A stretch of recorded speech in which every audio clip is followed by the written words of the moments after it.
हेलो मीनावालो अस्सलाम वालेकुम. السلام عليكم welcome to my vlog نن د اختر دویمه ورځ ده او دومره د اوس سیند ته پروګرام ده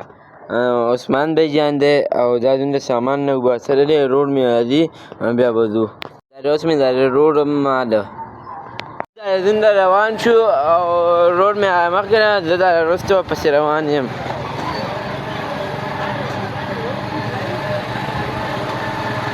اوس د جیبم تارو دلته تیل اچوو اوس دا زنده ان لار ته واورېدو دا روان یو سیند ته واوره واوسته دلته کولر کې اوبه ډکوو کولر ډکوو دلته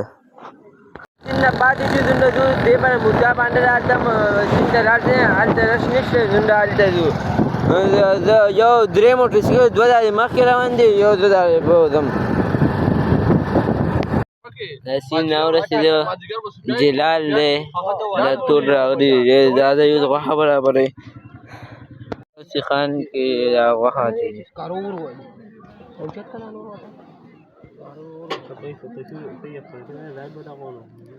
دا وګورئ ښه دا دی سیخان پخه یو سوځولي دا یو دی ښه عثمان بی جان او دا دومره یو دته سړی څه ووایي دومره میان ونیسل دا وګورئ دا والا دا دې پلیټ کې دا کې دا وګورئ اوس یې دا ډېر لږې صحیح پخې کړي دا استاد چې کنده وخت یاد وسوځولې واوې دره صحیح چرور دي اوس دا دې میان څه پاکوو دلته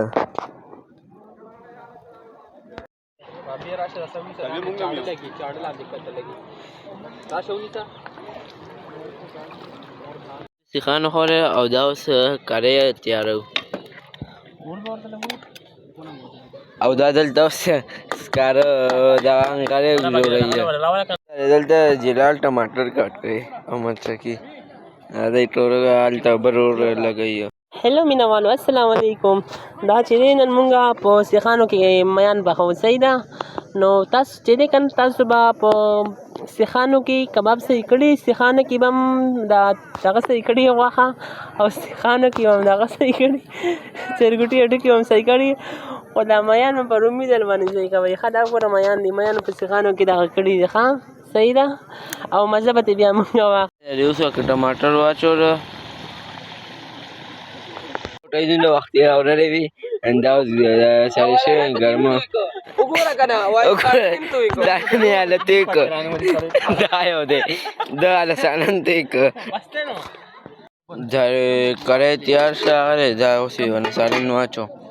دا اوس هم یخ دی وی دې کې دلته وهاب دی شاکر دی عثمان بی جان دی جلال دی او تاب دی دا سیند کور ته ورسېدو